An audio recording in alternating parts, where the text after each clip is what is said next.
que ce soit bon, du côté de l'opposition, que ce soit du côté, bon, je dirais, de la partie civile, que ce soit du côté aujourd'hui de ceux qui veulent réellement libérer le Togo, et jusqu'à preuve du contraire, nous continuons de vivre dans ce que je peux appeler dans les promesses.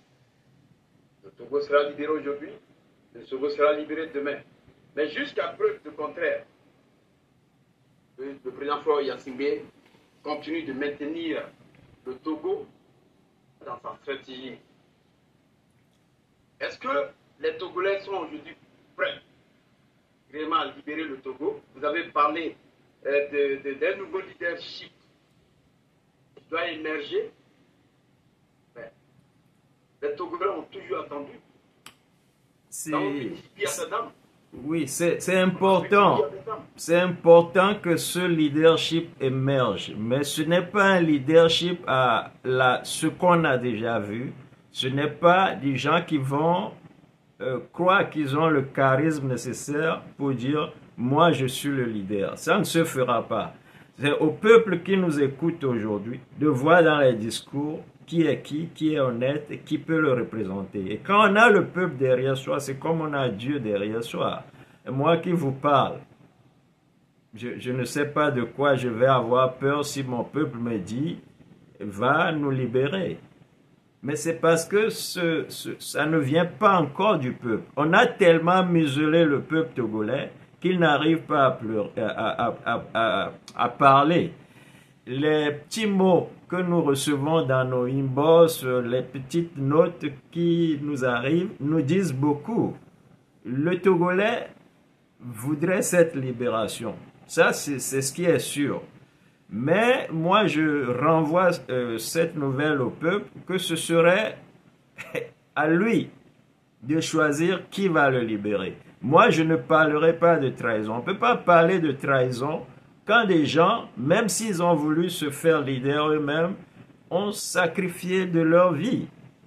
Moi, j'ai connu beaucoup de gens qui sont morts pour le Togo. Ils ne s'étaient pas dit leader, mais ils ont lutté pour le Togo. Je ne vais pas parler des logos de Souvi qui, à un moment donné, on ne sait plus s'il était... Il a cru en ce régime qui a, je dirais, est en train de nous faire son dernier coup d'État aujourd'hui. Mais moi, c'est à ça que je dis qu'il faut mettre fin.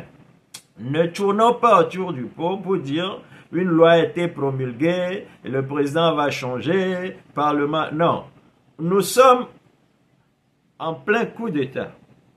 Si les Togolais comprennent ça et que se donne la latitude que l'article 150 de notre constitution de 1992 nous permet de libérer le pays par tous les moyens, by any means necessary, comme on dirait. Par tous les moyens. C'est pas moi qui l'invente, hein.